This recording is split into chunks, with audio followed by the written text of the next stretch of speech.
It was very easy yesterday.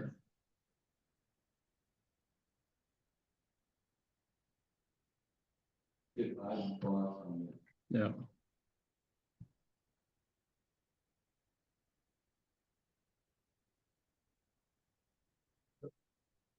Okay, here we go. All right, good morning, everyone, and thanks for attending, and thanks too for the people that have dialed in. Before I start the presentation, I'd just like to make a few points very quickly. Most of all, by way of acknowledgements, just thank the people and acknowledge the people that I've worked with in this profession of mine, a geologist, and then most of all a diamond geologist, and the many people and friends that I have met and made along the way. It's been a wonderful experience, and hopefully I can show some of that today and show some of the things that I've done. I'd like to particularly acknowledge Nick Norman and information that he has sort of passed on Larisa Popogieva, who was the amazing Russian lady that found the diamonds in Siberia in 1954, or the kimberlite localities that became the mines. Nick is a very close friend of Chris Smith's, who was on the trip with us in 1990 that I'll talk about. Chris ended up marrying a Russian lady, much like others, including Steve Haggerty, although Stephen's wife is Ukrainian. And he's on the presentation, and we can get him to give some of his anecdotes at the end. He has many. But anyway, Chris Smith managed to get hold of Larisa's diary of her working in the field and has had it translated into English. And it is just the most wonderful experience of a woman who went out and worked in the outbacks of Russia, -20 to -40, and found the first diamond mine. And aside from the physical challenges she had, the challenges that she had with chauvinism. And it's really an enlightening piece of work. And then I'd like to thank Steve Haggerty, Paul McKechnie, and Paddy Lawless. Earlier this year was the 12th International Kimberlite Conference in Yellowknife. The Kimberlite conferences started in 1973 in South Africa, courtesy of De Beers. And with Bill and Steve and Paddy, we put together effectively a summary of obituary acknowledging all the amazing people who've contributed to the diamond space. And it was fascinating for me and all of us to go back and look at the people, their skills, their characters, the quality of those people that we worked with, and in a sense made this business. Okay, so that's my brief introduction. And I'd also like to acknowledge here Marilyn, who's been a geologist's wife for a long time now. She'll have to remind me how long. And together, we've had some wonderful experiences living around the world, getting our kids into school overseas and doing things, and most of all for me, seeing places that ordinary people would never have the opportunity to go and see. Right, so let's get on with the show. This is a map of Russia. It's quite a modern one, and it shows the vastness of this country quite nicely. We're going to effectively start at Moscow on the left-hand side and work across to point one in the middle there, the Ural Mountains. That's where the first diamonds, sort of industrial scale diamonds, although very small production, were discovered in Russia in the 18th century. And then give us a snapshot or summary of a trip that I think there were about 20 of us, world diamond experts, academics, geologists, miners, had to Russia in 1990 at the opening of Russia. De Beers had a long association selling Russian diamonds. They had odd people go into Russia and see what was happening on the ground. We use satellite imagery a lot to try and work out the size of kimberlites, the production, and that sort of information for the central selling organization, stroke De Beers, to see, how much goods were coming into the market, how much potential Russia actually had.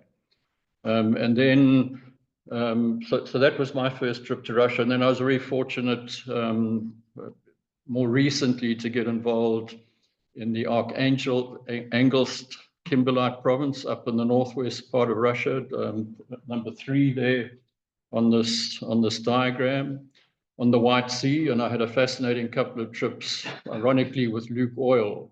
Luke Oil ended up owning one of the kimberlites there and developing it. And so I had a couple of trips to look at that and was part of a due diligence process. And interestingly, Pat Bartlett, who many of us know, ended up working on that kimberlite. And just in terms of Russia, Ronnie Hazel, who's not here today, but now lives in Onrus. Ronnie spent three years living in Russia with his wife just after these initial 1990 ventures into Russia, where De Beers were trying to get a foothold. It was very difficult and never really worked out, but we'll look at that along the way. Just in terms of Russia itself, it's the most fascinating country for a number of reasons. One is size. It's 9,000 kilometers from east to west, and it has, I think, 11 time zones across 2 continents, effectively. It has numerous languages, and its history, and I'm not going to go into that today because that's probably half a dozen lectures, 2,000 years, plus minus 2,000 years, and it's an extraordinary history of conquests. And there's just some of the most amazing stories that come out of those conquests. The other thing that has always been very fascinating for me is education. Russian people are extremely smart, well-educated people. And you see that all the way through their history of how that's led to industrialization, use of their resources. Many of us will know about the arts, culture, Bolshoi ballet. And we were also fortunate at the end of our 1990 trip to spend a bit of time around Moscow. And we got taken into the inner sanctums of what is called the Kremlin Armory. And in that armory, we saw buckets and nuggets of platinum, gold, big diamonds, the minuets, the artwork, the sort of jewel encrusted carriages. It was just amazing to see how all of that information had been accumulated and then really looked after incredibly well. Okay, so let's get on with the show. Just in terms of the country, it has massive resources. Obviously, it's very difficult to get really updated information, although as Russia's opened up, certainly since 1990, the transparency and information has become more available. Some of it you've got to dig for. But I've also been very fortunate, as I said, with people like Nick and the amount of information I've been able to collect along the way. The natural resources is really, and the utilization of those resources and the continued utilization has been sort of the underpin and the driving force of Russia. And there's a big lesson for this country of ours to possibly go back and relearn from. Obviously, one of the things that has also happened, particularly 1988 and the change of politics in this country, Russia has been very close to South Africa. Many of our terrorist fighters, ANC seniors, were schooled, educated in the military in Russia and played a big role, like it or not, in the transition. That's for another discussion. So today, it's a leading industrialized nation. It has a wonderful education system, and that carries on. And educated people. We had a fascinating geological excursion around South Africa in August with an overseas group looking at large igneous provinces, going back to my days of fieldwork in the Kruger Park. we had 5 Russians with us on that trip, and 2, a husband and wife from Irkutsk in Siberia, 2 academics now at Wits, and a wonderful scientist who I first met courtesy of De Beers when I was working down in Canberra, dating kimberlites, and he's now working in a laboratory in China. And to listen to those people and their level of education and scientific endeavors is fantastic. So we'll touch a bit on the people. And then the other thing that makes this country is obviously their diversity. It makes it, but it also makes it quite challenging. I mean, we have a problem in South Africa with cultural differences and backgrounds. Well, if you look at Russia, you know, there's over 200 ethnic groups, and add that diversity to the just geographic extent, it's not the easiest place to sort of coordinate and manage, but they seem to do it pretty well. Okay, getting on to diamonds. Small-scale diamond mining started in the 18th century, and we'll touch on that briefly in the Urals.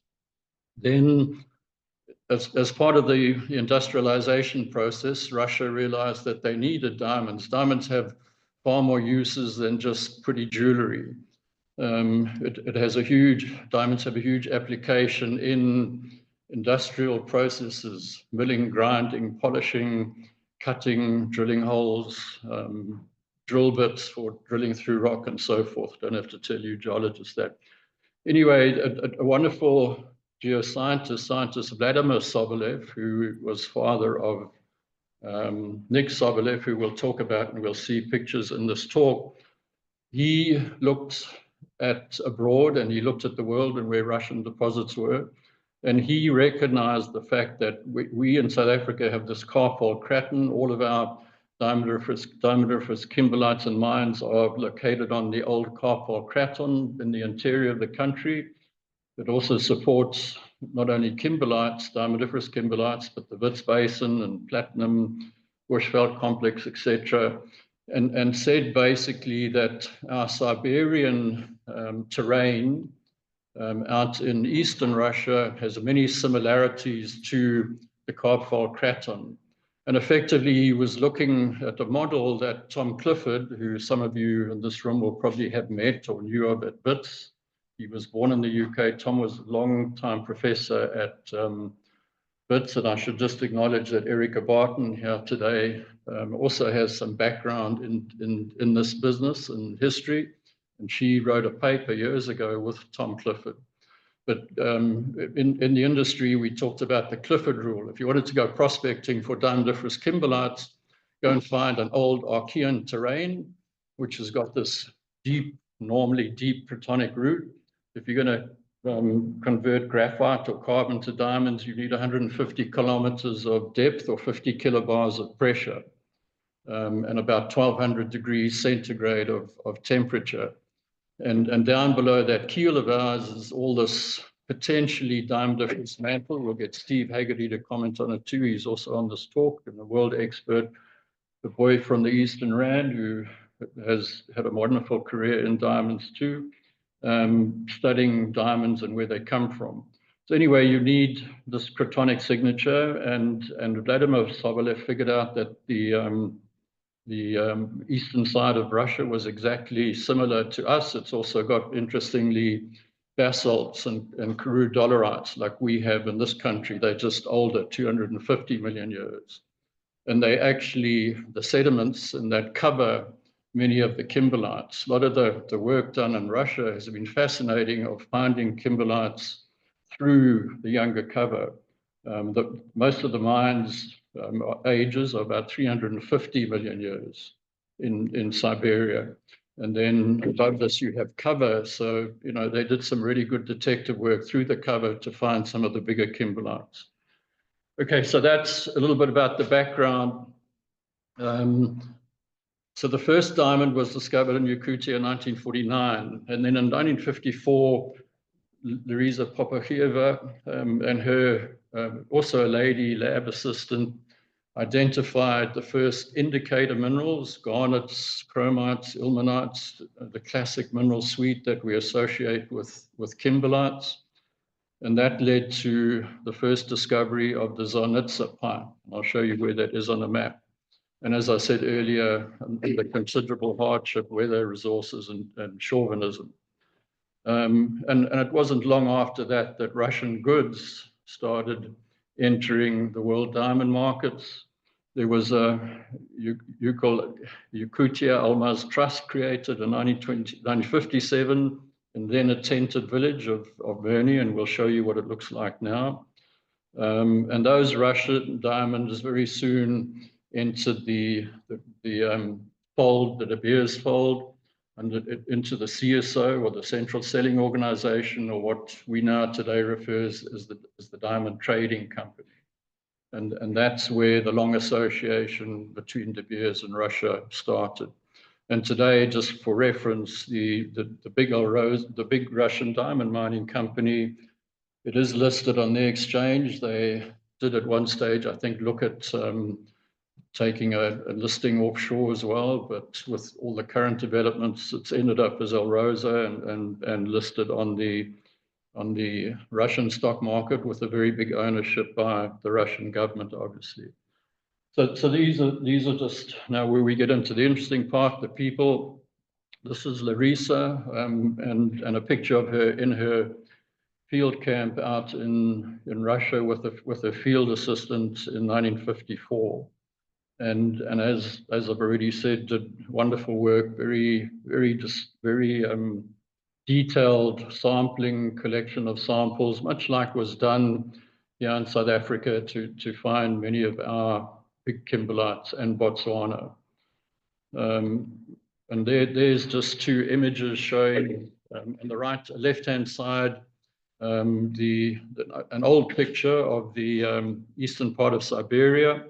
And you'll see there's Zarnitsa is in the middle of that diagram. We're going to go sort of up close to some of these terrains and areas. And down below is Murni, the Peace Pipe.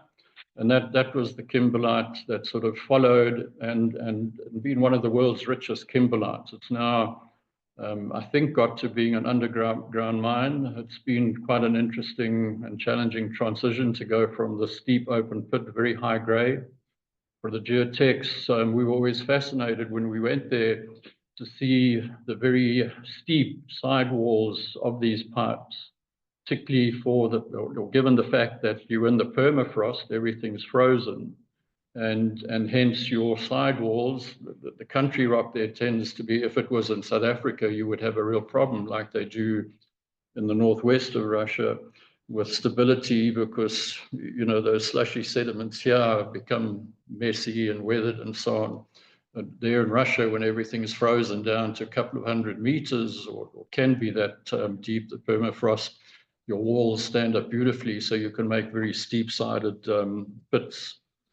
Okay, and then diamonds. Russia produces the world's largest number of diamonds currently. If you look at that little two-liner on top right-hand side, it's interesting there. So Russia produces 37 million carats. And remember, a carat is 0.2 of a gram, so you can divide that by 5 and take off a couple of noughts, and you'll see how many tons it is. But very interestingly, they sell those diamonds assuming the market is good, and the market at the moment is awful. Or not sell them, but the value, if you value that diamond production of theirs, it's about $3.6 billion worth of diamonds at a sort of decent market price. And the average dollar per carat is $97 per carat. And the other important thing, and many of the lay people perhaps don't appreciate this, there's no daily price of a diamond. If you look at those pictures there of all those large number of carats, big stones on the left, smaller stones in the middle, the Mela, which is sort of 0.3 of a carat and smaller, couple of millimeters, which most of the world's diamonds are. Big diamonds are actually very scarce. But the average dollar per price of those diamonds is about $97, $100 a carat. If you look at Botswana, it produces a lot less diamonds. They do have ability to ramp up that production, although that's becoming challenging because all their mines are heading to be underground mines. But you'll see there that those 25 million carats almost have the same value as the Russian production, 3.3 billion. And you'll see there the really important point, the average price, dollar per carat is $131 a carat. For the simple reason they have this amazing mine called Joneng in the south of Botswana, down close towards Labatsi. And it produces just the most exceptional gemstone population of diamonds, including exceptional large white stones of regularly over 100 carats. And it's that bigger, high quality white diamond that drives that average dollar per carat price. And that's the other fascinating thing about the diamond business. No two diamonds are the same. And one mine next door to another mine can give you a totally different production. So as an example, if you go into northeast Botswana, you have the Arapa diamond mine, produces millions of carats of diamonds, probably at $60, $70 a carat, probably a bit lower today. Almost within sight of that mine is a very small mine called Karowe or Lakara. And some of you will have seen lately, there was a recent discovery of a 2,500 carat white diamond that came from Lakara, as I say, down the road from Arapa. And that Lakara mine produces regular big stones. And that's, that's the difference. The differences in this amazing mantle of us down below where these diamonds come from. And the kimberlites that we're talking about today are simply the passenger trains that happen to pick up those diamonds and bring them to the surface of the earth. Anyway, going back to this production, the fascinating thing, when we got to Russia in 1990, and we were taken, suddenly Russia opened up. So when we went on this trip, we were exposed to everything. There was nothing hidden. It was just amazing. We were escorted by a whole lot of really top Russian diamond scientists, geologists, geoscientists, Nick Sobolev being one of them, we'll see in the pictures. And in the plants too, we were taken into the plants and shown everything. We weren't allowed to take pictures necessarily. And after the sort of going through the pit and the plant, and then we'd be taken to the diamond sorting and cleaning houses, and we'd see these piles of big diamonds, all sorted according to size. And this picture in front of you shows you some of that. And we had a whole lot of experts in the group. Chris Smith, I mentioned, Steve Haggerty, Barry Hawthorne, who was my boss, Roger Clement from De Beers here in South Africa. And we walked down, this table of diamonds. And our experts, or these experts, could say, well, that's $50 a carat, that's $100, that's $200, that's the $10 industrial bought.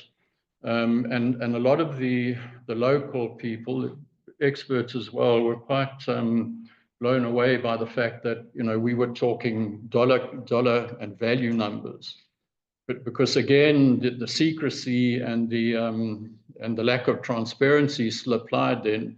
So these diamonds being produced in Siberia were effectively cleaned, packed, sent to the Russian Gokran or the treasury, from where the sales ran out of Moscow.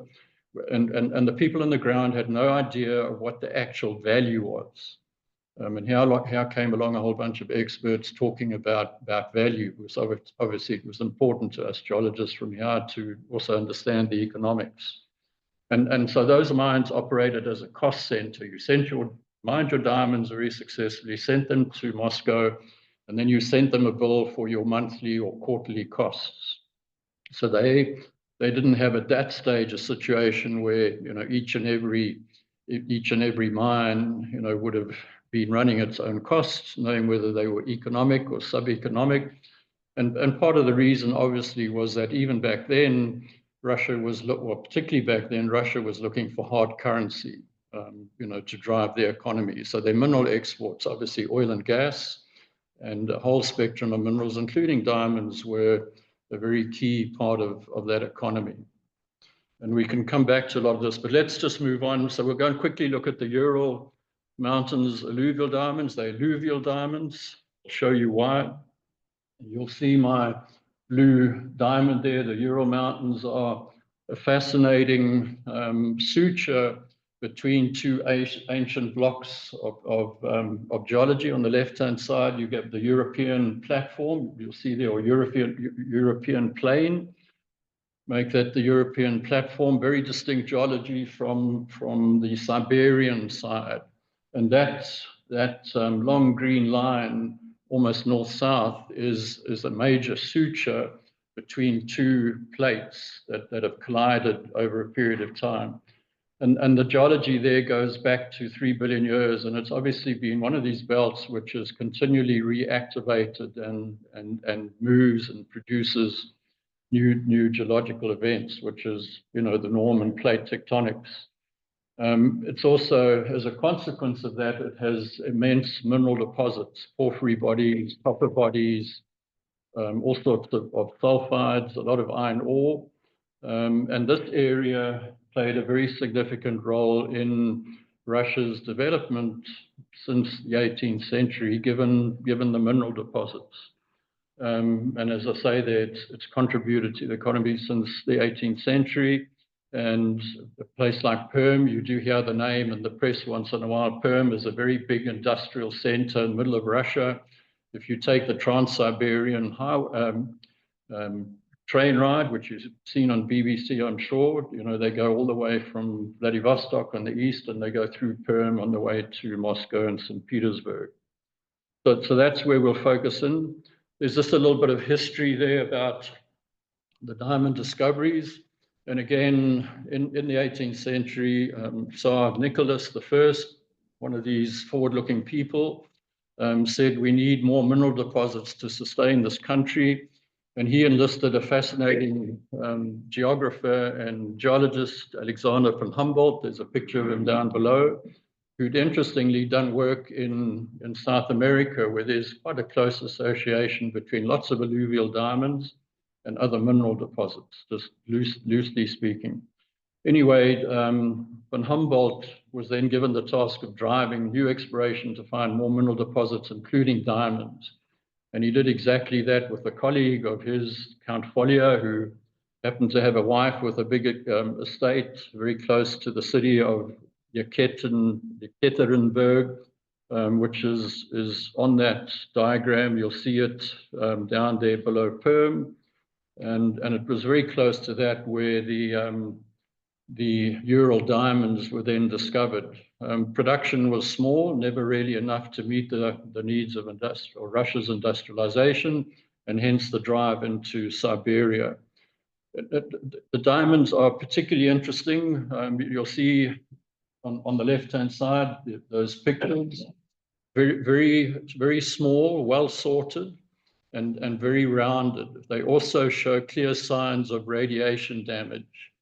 And it's wonderful to then go and look at, we've had a lot of diamonds come out of the Wits gold basin, 2.9 billion year sedimentary basin with a lot of diamonds. The early gold plants, where they were using more and more, basically physical processes, used to recover these diamonds. There's a lot of good work being done on them at Wits. And they have inclusions, so we can date the inclusions too.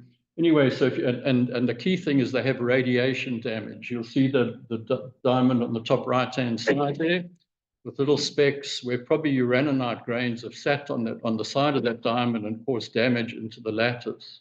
And again, if you look at the population on the bottom right, very similar to what you see on the left there. Everything's rounded and well abraded. So an alluvial deposit, and there's been some very good work done on those diamonds. Student Leon Haas, who worked, I think, under Jeff Harris at the University of Edinburgh, I stand corrected. got into that, and there's a very good thesis on that work if anyone's interested. So those then were the diamonds from the Urals, as I said in the previous slide, never really going to provide the amount of industrial goods that Russia needed for their industrialization. So let's move on and focus on where we're really going, which is out to the northeast. And this is on the left-hand side, don't worry about the detail, is the program that we had in 1990, late July, 24/7 of the late July, we flew into, those of us South Africans, into London, had royal treatment at the CSO, and then got a plane to Moscow, and I'm going to show you those images. And out on the right-hand side is a diagram that shows the main sort of clusters of kimberlites in Siberia, discovered courtesy of Vladimir Sobolev and his recognizing that this area looked very close or very similar to the Karpval, and then the work done by Larissa. And you'll see there the two main clusters are Murney in the southeast, down south, and Udachnaya in the north. So we're going to go and have a look at activities around those two centers. In that diagram too, you'll see up in the northeast, there are alluvial deposits, not dissimilar to what we see in South Africa. So we have all the kimberlites up country in the interior, and we have these amazing alluvial deposits down our Vaal and Orange River out to the west coast. So broadly similar to what we have in South Africa. And interestingly, at Murney, there are a group of very localized alluvial deposits, which would have come off the top of that pipe. But the key thing there is they haven't traveled far from source, and we'll see that in the diamond characteristics. Okay, so on the left is the itinerary, and it really was 15 days of 24/7. We did some work in it, and there was lots of vodka and lots of wonderful entertainment. Okay, and the other thing, just to get the political context, the 1990s were a decade of immense change in Russia. Communism basically went out the back door. You had a market economy introduced with the background of many years of a Soviet economy where everyone was, in a sense, looked after. Suddenly you had to go and find your own way around, making a living. And the two characters, obviously, one of them is still very active today, were Boris Yeltsin, and we would have back then read about it, and Putin. There they are on the top right-hand side, and on the bottom left, and that image is actually in one of the images we had back then. We would go and walk around Moscow or the big cities, and you'd see queues of local people, particularly elderly people, pensioners, going into a shop to buy goods, food for their families. And we would be able to go around the corner to a sort of open shop, particularly for tourists, where we would spend our dollars or pounds.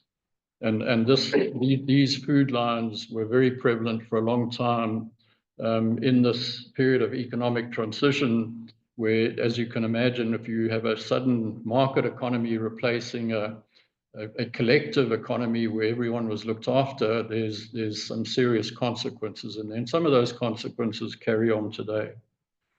Okay, so we flew into London. We were picked up. You can see the old SAA colors. We were picked up in that very fancy Rolls Royce on the bottom right-hand side. Back in those days, De Beers was still the king of the castle when it came to the diamond business. And we were whisked into the Central Sailing Organization in Charterhouse in middle of London, and had a great day or two there, being briefed. And we also, and this picture on the left is a little out of sequence. This is when we got back, the three of us that had gone from Kimberley, and were doing our debriefing another group of our engineers, De Beers engineers, were there being briefed and being told what they needed to take to Russia to, make themselves comfortable and oil the wheels as well, if I can call it that. So we met, and these gents are all still active and alive. Ken Owen is a very smart mining engineer. I think he lives down the coast. It might be Betty's Bay way. I spoke to him a couple of days ago and got some background. Harold Hester, I think, lives in Botswana. And Tinus Oosterveld was a wonderful geostatistician, and he lives in Plettenberg Bay. So it's quite fun, also. I've had interaction with them talking about their experiences.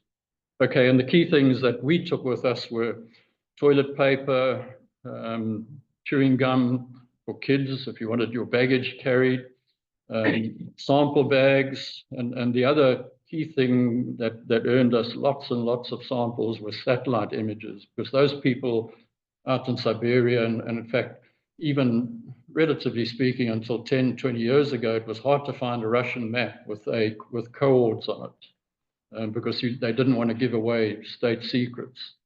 Okay, and there was another item, but we'll leave that out of the mix for now.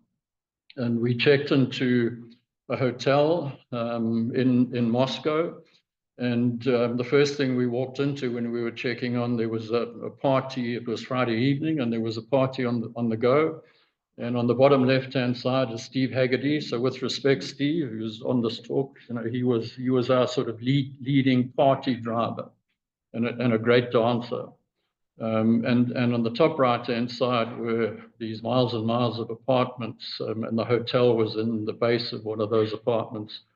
And a group of us at one stage, we went out for a walk, and all of these apartments looked the same. When we came back, we actually walked into an apartment which we thought was ours. Turned out to be wrong, and we had to then go and find, which apartment we should be looking for.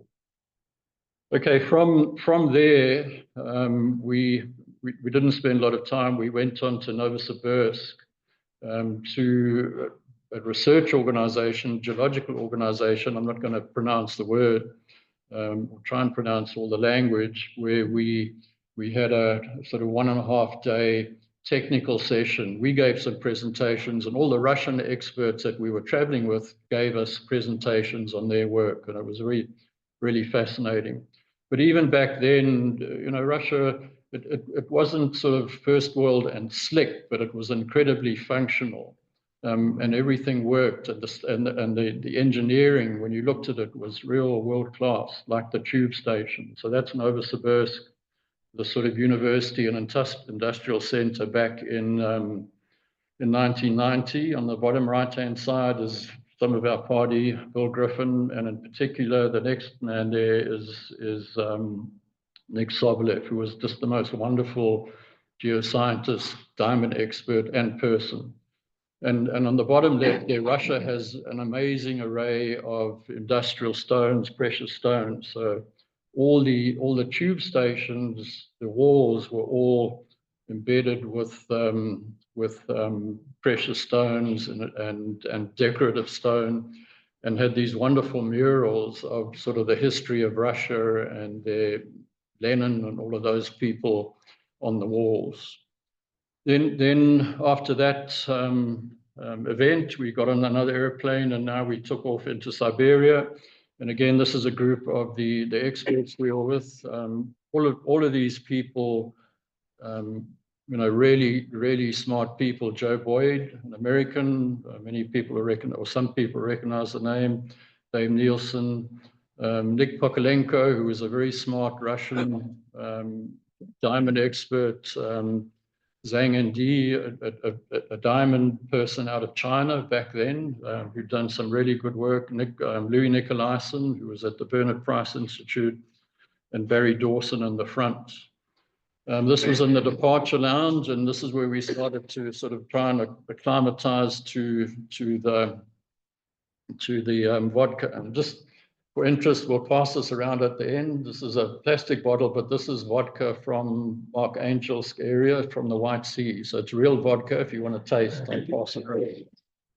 Okay, when we got onto that airplane, there was a python, There was a budgie, there was dogs, and I think there might have even been a fowl or two, and ball tires. But anyway, it got us across the middle of Russia to Siberia.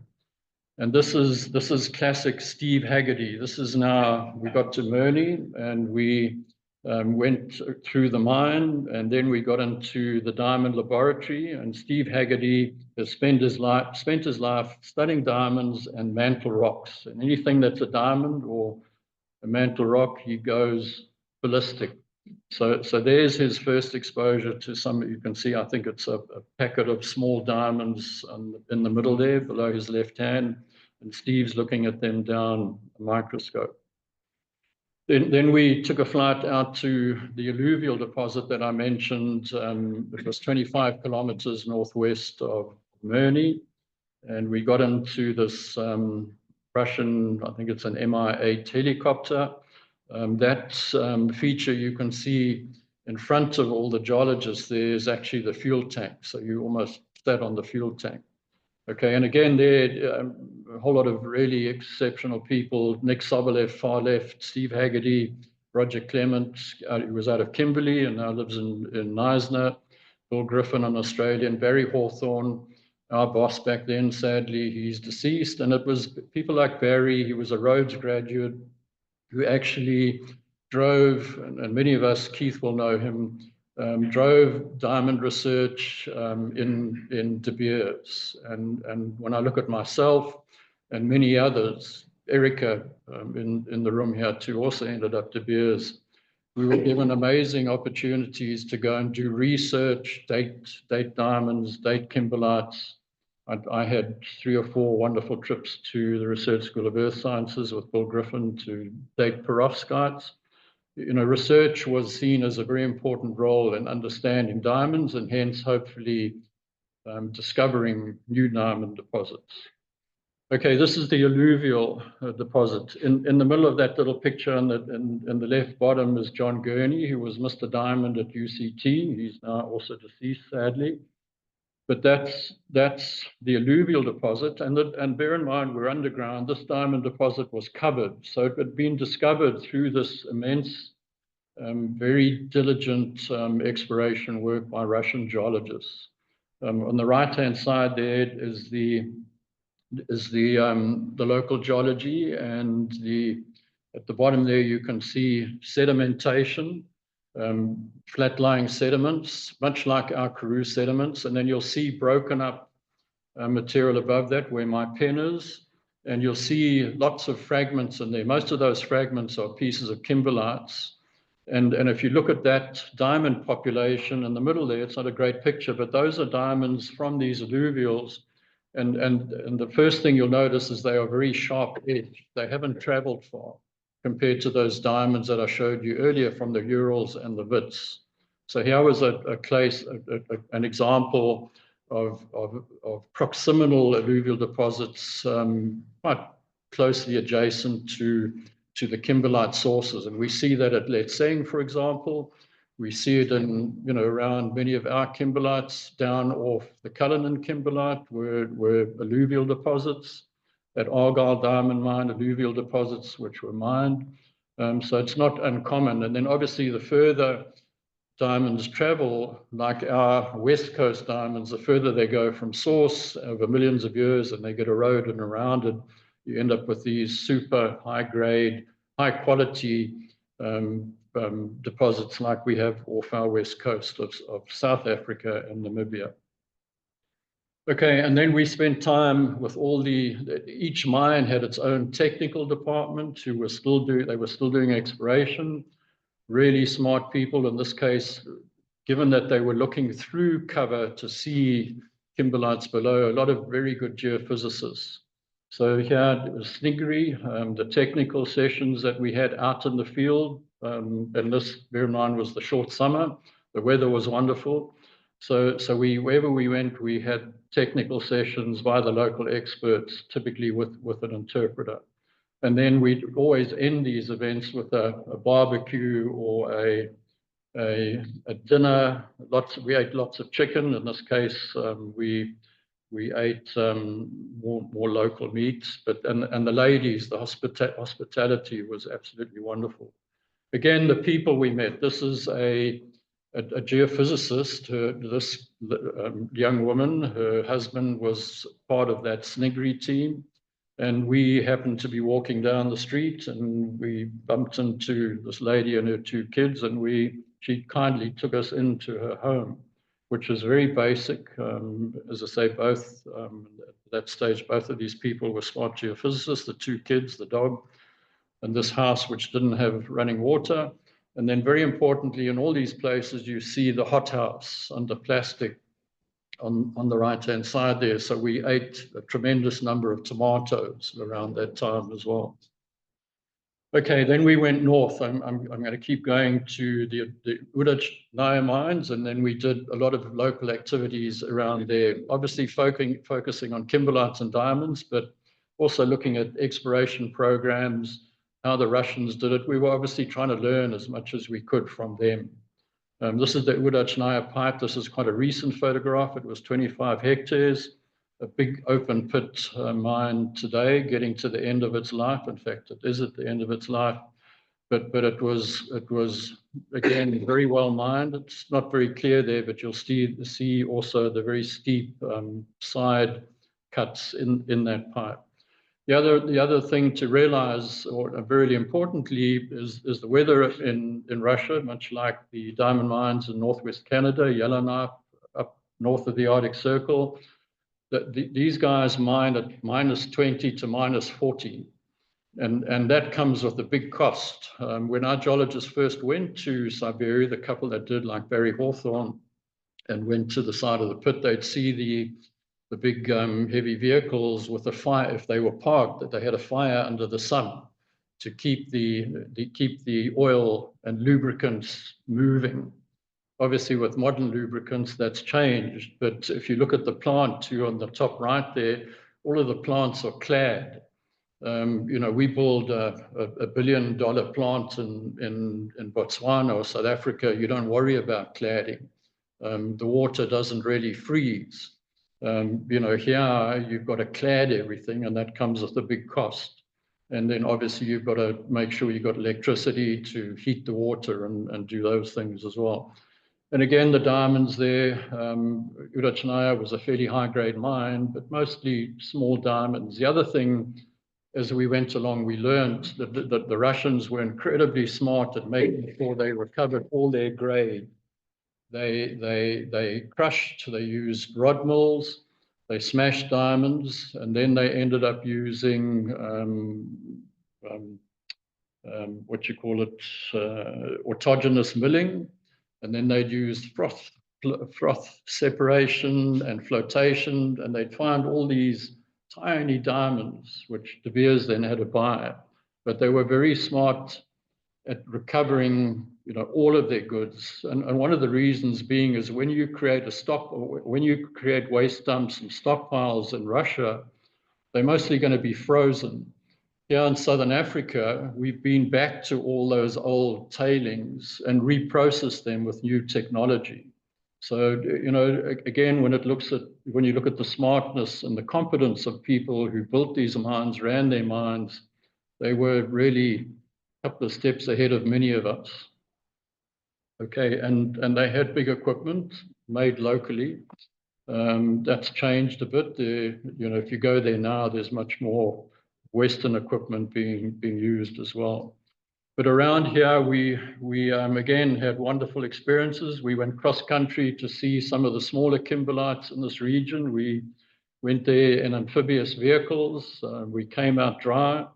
We did some prospecting, and there again, Steve's on the hot seat. We had a wonderful fish stew braai on the Mela River in the Ural area.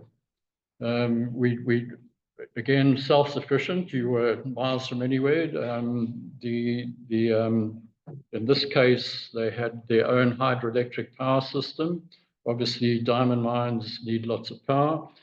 At Murney, there was also a standby gas plant, which they used local gas out of the out of the slushy sediments, or from the country rock, to make sure they had backup power.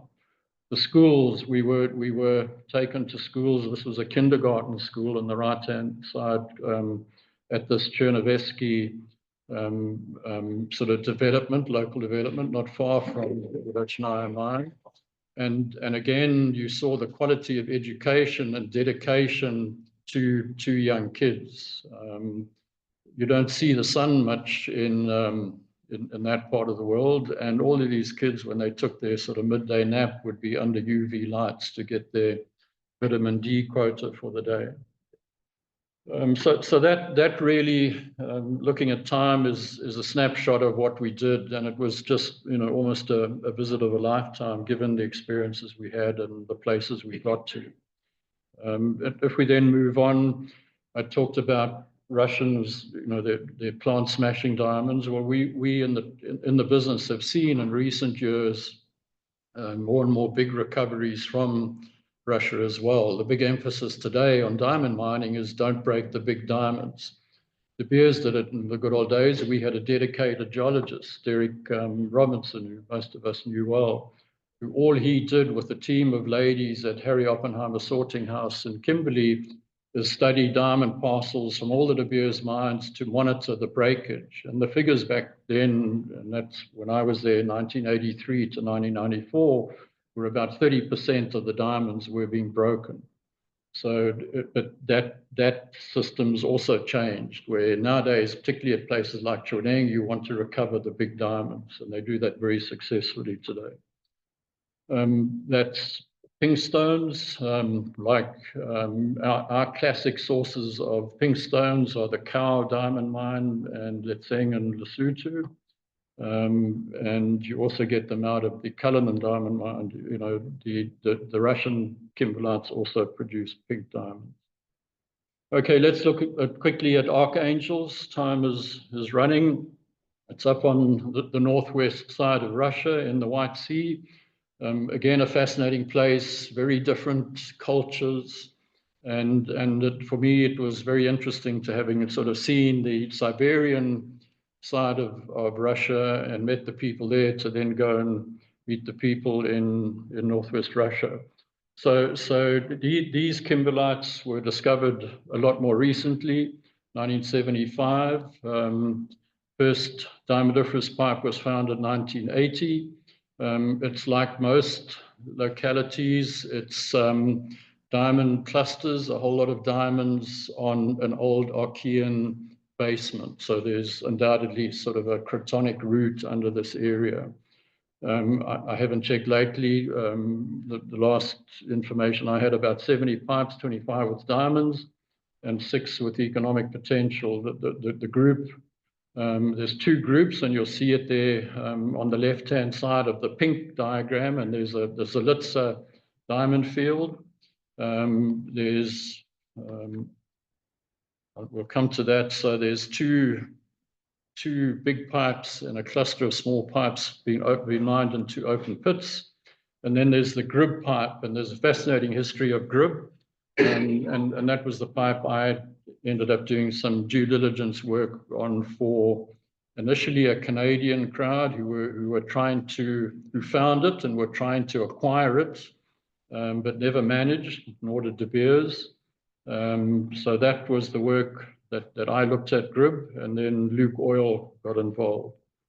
So this is these are the pictures. On the top right-hand side are the Lomnosova cluster.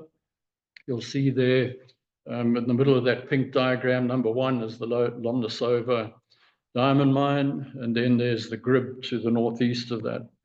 There you'll see two open pits.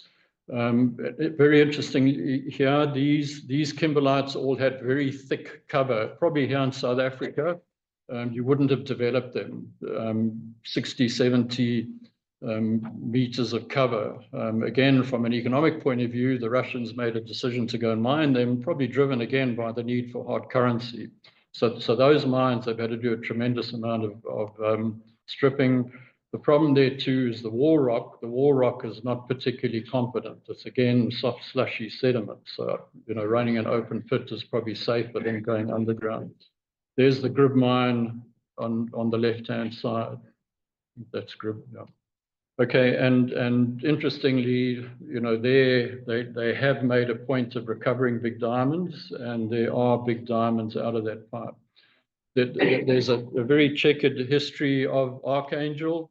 On the right-hand side is Tim Haddon, who was the CEO of the Canadian company looking to develop that locality after they'd founded back in sort of 1996 to 2001. He went so far as to go and meet Mr. Putin on a trip to Canada and try and persuade Putin that, you know, they were good citizens and wanted to come and spend money in Canada. Archangel also then ended up in a relationship with the Oppenheimer family, De Beers, through a company called Task.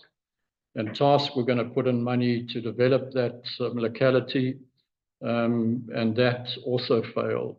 And that was in spite of the fact that after the trips that we had there in the early 90s or 1990, De Beers actually had an office in Moscow. Ronnie Hazel, who lives in this complex here with you.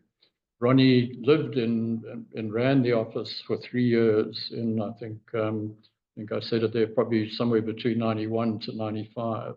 So De Beers made a very big effort. When we came back, we hosted many trips of Russian geologists. And it was, again, fascinating because they came here and educated the locals how to drink vodka. Okay, so this was my experience. This is in the town or city of Arkhangelsk, right at the end of the Dvina River on the White Sea. Really a beautiful old sort of European city. And there's yours truly on the bottom right, sitting with the AGD Geological Group as part of my due diligence work. And these are just scenes. That top left is the hotel I stayed in. It was in March, so, you know, real winter. And you could, and that river is frozen for much of the year. They have big icebreakers that break it up once in a while. They do use it as a port. And you could walk to work. So the city's on both sides of this big river. You could walk to work in the morning across that river on that sort of footbridge. And bottom right there is fishing is a big attraction. There you can see a fisherman sitting in his igloo with his cutting device to cut his hole to fish into the river below him. And Archangel had a fascinating traditional park. It's I think I say here, the main culture, the Pomors, but it's famous for its wooden architecture. I mean, that northern part of Russia is vegetated and lots of old trees, very hard wood, and spruce, pine, and larch, and that sustains these wooden buildings, which they sort of maintained in traditional manner. And there's a wedding taking place at the time that I was visiting. Okay, so just to jump a little bit, at the end of our 1990 trip, we looped back into Moscow, and we were taken around the Kremlin, and again, all doors are made open. I'm sure many of you or some of you have gone there and visited. There's the in the Kremlin, Lenin's mausoleum, and the sort of architect of Soviet communism, you know, still there looking after the place. The Russian Orthodox Church obviously plays a very key role in Russian society. During communism, those churches were sort of a no-go area, but they were never damaged. They were almost sealed off and left until communism ended and the Orthodox Church came to the fore again. So we visited some of the most amazing Russian Orthodox churches as well. There are lots of interesting traditions. The tomb of the unknown soldier, and young people getting married in Moscow will typically go and sort of pay their respects there and then leave banks of flowers in the front of that monument or tomb of the unknown soldier. This is the famous armory, the Kremlin armory. People I'm sure have heard about it, where they store all these unique treasures going back hundreds and thousands of years. in effectively mint condition, or it's called the state treasury as well. So we were lucky to be taken into the inner sanctum of that. So again, unfortunately, we weren't allowed to take photographs, but as I said, we saw buckets of nuggets of gold and platinum and diamonds and the most amazing artwork and historical artifacts. And this is just, some of the stuff. There's a lot of text, so I won't bother you. But the Colombian emerald, for example, on the right-hand side would probably be worth, millions of dollars today. And it's all been immaculately preserved. Their crowns, this is the Great Imperial Crown, which again goes back to 18th century. And the Orloff diamonds, again, they had a wonderful collection of, the world's best and most special diamonds. This was a diamond probably from India, the Golconda diamond mines on the big Indian River down in the south of India, much same as our big Orange River. Started off at about 400 carats and ended up at 190 carats.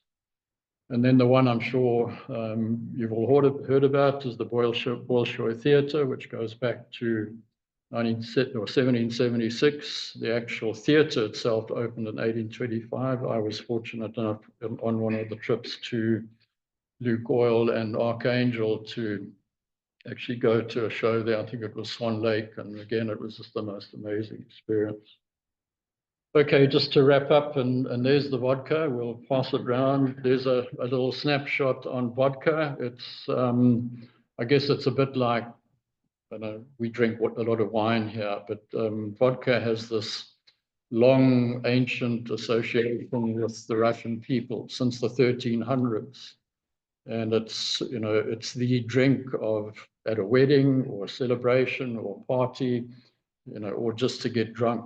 And for a long period too, in the Soviet days, like South Africa, sadly, where we've had a DOP system, that there was a system again where the Russian men were always able to access vodka and have their drink at the end of the day. And I think that was used again as a system to manipulate people or make sure they, could be controlled and didn't get out of hand. But there's a whole lot of very interesting history around vodka as well. Okay, so that's my bundle, and thanks very much for listening.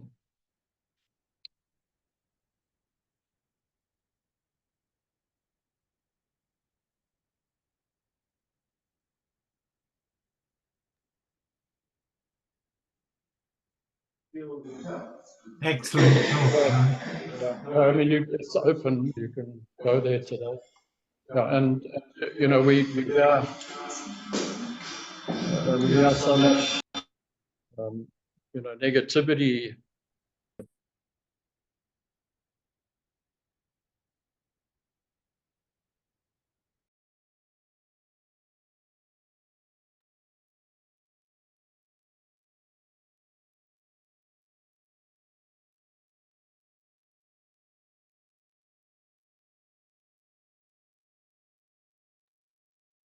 We can't hear you, John. Steve, no, I was just saying, Steve, and we look forward to your comment here. How tremendous Russian people are and how gregarious, and it takes a bit of while to get to know them. But our experiences were always wonderful there, Steve, and probably yours as well. But I can't speak for you. No, absolutely. That was wonderful, John. Absolutely wonderful. Okay. Back, fond and dear memories, and yeah. But we'll follow up later. You can point out where I got it wrong, and I'll circulate no, it. you didn't. Okay. Any other questions? John, were you the first group that, as geologists, that went into Russia after the opening? Look, De Beers, as you saw, had a relationship with the Russians for a long time. It was very covert, under the table. I don't know if you ever recall, but way back when Russia started to open up, and it was before 1990, there were signs that things were changing. Nicky and his wife went to a meeting and then went to the Bolshoi Ballet, and the BBC were there doing a program on the Bolshoi, and they panned across the audience, and they picked up Nicky and Strilly, and of course, you know, the next day it was on public TV, so there was this big hana, and you know, De Beers had to sort of do some explanation. But so we'd had people go there. I mean, I remember Barry telling me, and maybe Steve can comment, Barry went to have a look some years prior to this trip, and you know, he got taken places, but they'd take you to the edge of the Murney pit, and you'd no sooner get there than they'd take you somewhere else, you know, so you couldn't do too much snooping or collecting of info. So there was a relationship, but suddenly, you know, at 1990, with the change of politics, I think they realized they were going to need friends in the West. And they really, in our case, just opened their skirts and we saw everything. You know, we, as I say, we took satellite photographs and swapped them for samples, and we all came back with bags and bags of kimberlite. Fortunately, when you jumped on a Russian flight, you know, they didn't really worry about what was going on. When we got onto, you know, British Airways or somewhere, then you had to be more circumspect. Anyway, we got the samples back to London, and then they were sent to Joburg, you know, through the De Beers channels. But it was just, as I say, the most amazing experience where suddenly, you know, they were looking to show you everything. Yeah. Hi, Yeah, John. Bill? Good talk. Thanks. Very interesting. And, you know, I can probably, you know, do Yeah, a you can add. been there in 1999 as well. But anyway, I just wanted to point out the average diamond price for Russia in general is obviously impacted by the much lower bottom size cutoff that they show. Yeah. They go down probably down to 0.3. That is recorded in the Alrosa annual reports that I've seen. Yeah. Used to be able to get them on the web, but they've disappeared since the Ukraine invasion. Yeah, absolutely, Bill. So did you hear that? Bill was also just pointing out that the Russian bottom cutoff in their plants was down at about 0.3, you know, whereas here in the West, we've moved sort of up the bottom cutoff. The bottom cutoff is, you know, when you set up a plant, how much material do you screen out? So how much material do you effectively then throw on the waste dumps and so on? So the Russians were always pushing it lower to try and recover as much diamond as they could. Yeah, in the West, you know, that adds a cost. So we typically would go a larger cutoff and focus on recovering bigger diamonds. And the white gold that you took with you, was it for you or for the Russians? Sorry, the white? But No, it was mostly for us, Henny, because when you walked into and I didn't go, I've got asked Marilyn, a whole collection of the most wonderful pictures of toilets and bathrooms and long drops. You know, long drops in an icy environment don't work that well. So the consequences are quite interesting. So you know, the toilet paper was first and foremost for us, but then we obviously left it. And you know, the other thing, and I say this with respect too, we took, ask Ken Owen sometime, we took, how many he took, we took boxes of condoms. Primarily because the local condoms were very thick rubber and not that comfortable to use. And yeah.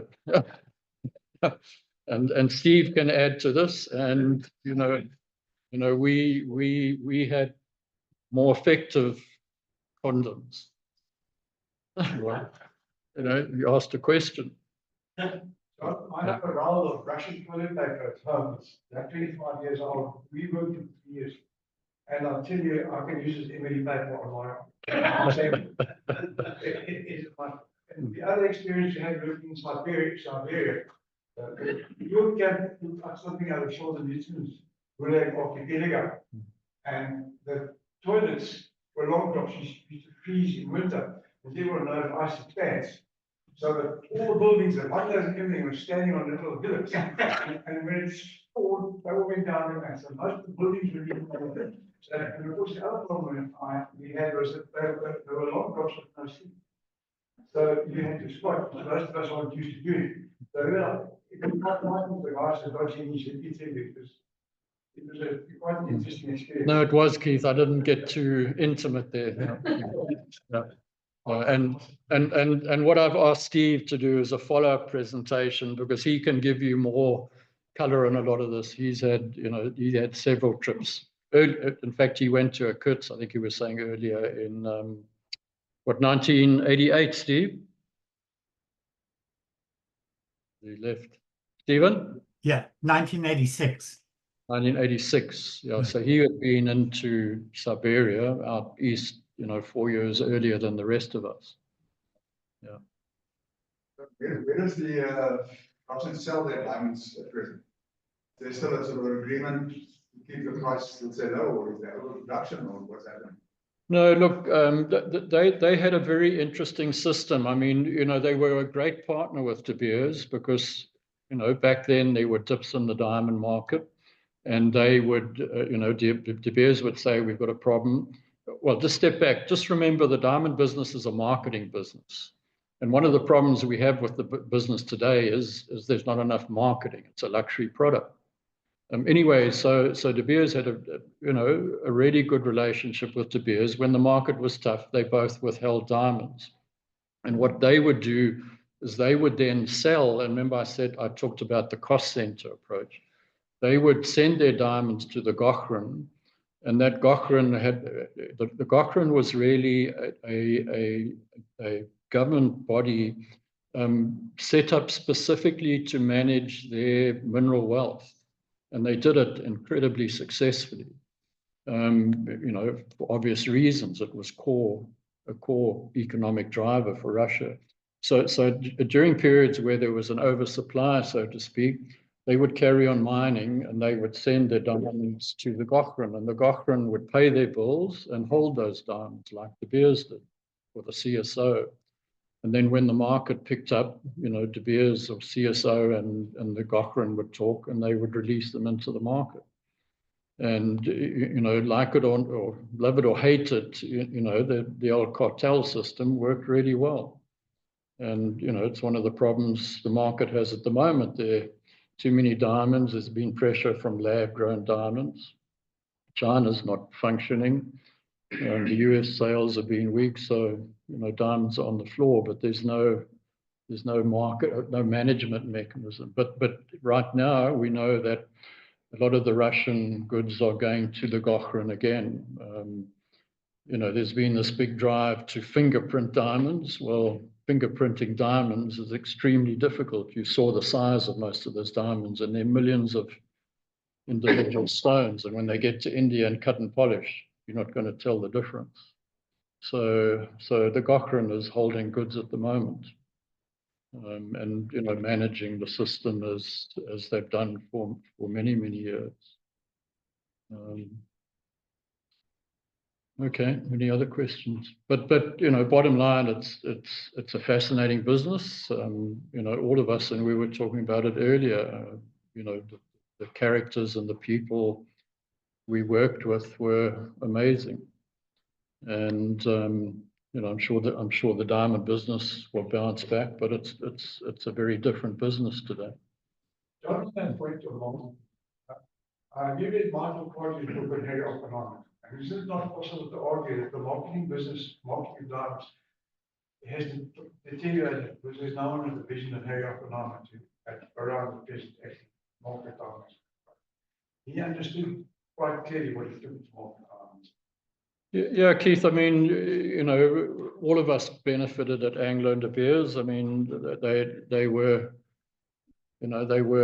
remarkably smart people. And remember, I mean, the marketing process started back with Ernest. you know, you see these lovely pictures, and remember in the Depression, I mean, they would sort diamonds in Kimberley today, and then overnight they'd put them all back in the boxes, mix them up, and you'd come back tomorrow and sort them again, but you still had a job. You know, so they managed this business remarkably. Obviously, you know, there were some downsides to the way the businesses were run, and the hostels, single-sex hostels in Kimberley and those sort of things. But and you know, again, my experience when we worked for De Beers and you worked for Anglo, you know, the people that Harry had around him were incredibly smart people. May not have always liked their decisions, but man, they made decisions when they had to. I mean, I was not lucky, but Gary Rafe, we have a family relationship through my mother, you know, long distance thing, and I went to school at Escort High School. The Rafes all grew up on a farm not far out of Escort. And Dixie Rafe was his sister. She was a head girl at Escort a year or two ahead of me, and Gary became Nicky's sidekick, and I say that positively. And you know, Nicky loved his helicopters and playing cricket. Gary was really the guy who made all the decisions. And I mean, remember, Gary was involved in negotiations about antitrust in the US and paid a big fine. And again, was involved in the negotiations with the EU, the European Union, when they unbundled that side of the monopoly. You know, the EU also didn't like what De Beers were doing with Russia, and so they insisted that Russia and De Beers part ways. But you know, as I said, diamonds is a marketing business, and sometimes the way you market things has got to be done a bit more smartly.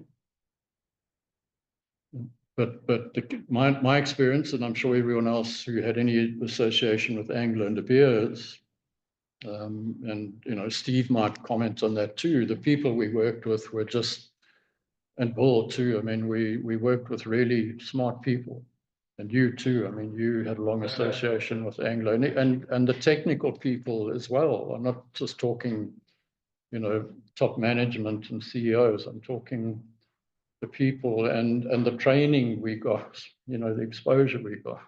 I mean, you know, I'm sure you will acknowledge it. Yeah. Yeah. So yeah, okay. But thanks everyone, and we look forward to picking it up in the new year, and we'll have some more interesting talks soon.